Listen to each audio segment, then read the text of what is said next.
ہادیہ سارم کے چہرے کو دیکھتے بولی جو گاڑی سٹارٹ کر رہا تھا۔ ہاں میری جان، صبح ہوتے ہی شادی کر لیں گے۔ سارم ہادیہ کا ہاتھ چومتے بولا۔ ہادیہ مطمئن سی باہر دیکھنے لگی۔ گاڑی مسلسل چلتی کالونی سے باہر کی طرف جاتی مولوی صاحب کے گھر کو اندھیروں میں چھوڑ گئی۔ عفت ابھی تک ہادیہ ناشتے کے لیے نہیں آئی؟ مولوی صاحب ٹیبل پر بیٹھے اخبار پڑھتے بولے۔ مولوی جی پریشان نہ ہو، تھکی ہوگی، کل کے فنکشن نے تھکا دیا ہوگا، حیا کو بھیجا ہے۔ عفت مسکرا کر بولتی، چائے کا مگ مولوی صاحب کو دیتے خود بھی مگ لیے بیٹھ گئی۔ سارا خاندان لاؤنج میں جمع تھا، ناشتہ ہو چکا تھا، سب چائے سے لطف اندوز ہو رہے تھے۔ حیا چیختی سیڑھیاں اترتی ماں کو پکار رہی تھی۔ حیا آرام سے، کیا ہو گیا ہے؟ عفت حیرانگی سے گرتی حیا کو تھام کر بولی، جس کے ایک ہاتھ میں کاغذ تھا، چہرہ سرخ، دوپٹہ ایک طرف لڑک رہا تھا۔ امی ڈھیرے آنسو آنکھوں میں لیے بولی، عفان تم نے پھر حیا کو ڈرایا ہے؟ مولوی صاحب پرسکون چائے کے گھونٹ بھرتے بولے، جانتے تھے اپنی چھوٹی بیٹی کو جس کا دل چڑیا سے زیادہ نازک ہے، جو تیز ہوا سے بھی ڈرتی تھی، جس کو عفان مزید ڈرا کر تنگ کرتا۔ نہیں ابا میں نے کچھ نہیں کیا۔ عفان خود پریشان ہو گیا حیا کی حالت دیکھ، جس کا سانس ناہموار تھا۔ ابا ہادیہ، حیا روتی اٹکتی سانسوں میں بولی، کیا ہوا ہے ہادیہ کو؟ مولوی صاحب پریشانی سے اٹھے۔ یہ ہادیہ، حیا کاغذ باپ کے حوالے کرتی خود نڈھال سے سیڑھیوں پر گر گئی۔ عفان عثمان فوراً حیا کی طرف بڑھے، جبکہ مولوی صاحب ساکت سے ڈائننگ ٹیبل کی کرسی پر بیٹھ گئے۔ ابا کیا ہے اس کاغذ میں؟ عثمان باپ کا سپاٹ چہرہ دیکھ کر بولا۔ عثمان کی آواز پر مولوی صاحب نے ایک نظر عثمان کو دیکھی، لیکن سینے میں اٹھنے والی درد نے ان کے حواس چھین لیے۔ ابا! مولوی صاحب کو بے ہوش دیکھ عثمان کے حواس بھی سلب ہو گئے۔ عثمان فوراً باپ کو تھام کر عفان کو گاڑی نکالنے کا بولتا باپ کو سنبھالے باہر کی طرف بڑھ گیا۔ خاندان کے لوگوں میں مولوی صاحب کی حالت دیکھ چہمگوئیاں شروع ہو گئیں۔ خوشیوں والے گھر میں صرف ایک شفاق شہزادی کے ایک بھٹکے قدم نے کوہرام مچا دیا۔ پچھلے 2 گھنٹوں سے مسلسل کوریڈور میں چکر کاٹتے عثمان اور عفان کے قدم شل ہو گئے تھے۔ عثمان پتا کرنا تمہارے ابا کیسے ہیں؟ ڈاکٹر کچھ بتا کیوں نہیں رہے؟ عفت پریشانی سے کرسی سے اٹھتی بولی، امی فکر نہ کریں، ابا ٹھیک ہو جائیں گے، اب دعا کریں۔ عفان ماں کے قدموں میں بیٹھتا ماں کے ہاتھ تھام کر بولا، عفان اس کاغذ میں کیا تھا جو حیا نے دیا تھا؟ بھاوج کب سے دماغ میں چلنے والے سوالوں کو زبان دیتے بولی، پتہ نہیں تائی جی۔ عفان گہرا سانس بھرتے کھڑا ہوا، میں حیا کو دیکھ لوں۔ عفان کیسا ہوا وہاں سے چل دیا، جبکہ عثمان ابھی تک لب بھینچے سرخ آنکھیں لیے ICU کے باہر چکر لگانے میں مصروف تھا۔ مزید کچھ لمحے گزرے تو ڈاکٹر باہر آئے۔ ڈاکٹر وہ، عفت ڈاکٹر کو دیکھتی بولی، پیشنٹ کی حالت کریٹیکل ہے، دل پر بہت دباؤ پڑا ہے، کچھ بھی کہنا قبل از وقت ہے، آپ دعا کریں۔ ڈاکٹر کہتے واپس چلے گئے۔ حوصلہ رکھو عفت۔ بھاوج عفت کا بازو تھامے اسے کرسی پر بٹھائے بولی، بھابھی یہ کیا ہو گیا مولوی جی کو؟ عفت روتے بھاوج کی باہوں میں بکھر گئی۔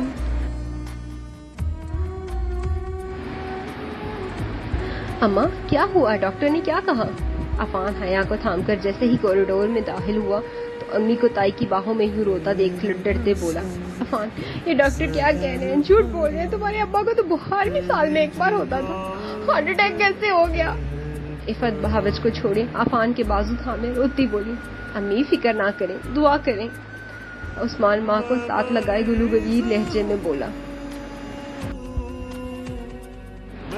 عثمان تمہارے ابو نے کس چیز کی اتنی پریشانی لی ہے؟ بھابھی عثمان کی صرف آنکھیں دیکھ کر بولی، پتہ نہیں تائی جی، اب گھر چلی جائیں، وہاں مہمان بھی ہیں، ان کو بھی کھانا وغیرہ دینا ہوگا، اب باقی طبیعت سنبھلتی ہے تو میں امی کو گھر بھجوا دوں گا۔ عثمان تائی جی کی تجسس سے بھری آنکھیں دیکھ بمشکل ضبط کیے بولا، لو بھلا میں عفت کو اکیلا چھوڑ کر چلی جاؤں؟ کوئی بڑا بھی تو ہو تم بچوں کے ساتھ۔ بھاوج آئی برو اچکا کر بولی، تائی جی بھائی صحیح کہہ رہے ہیں، گھر میں جو مہمان ہیں ان کو بھی دیکھنا ہے کسی نے، سب یہی ہیں تو مہمانوں کو کون دیکھے گا؟ حیا کو کرسی پر بٹھاتے عفان بولا، چلو صحیح ہے، چلو حیا گھر چلیں۔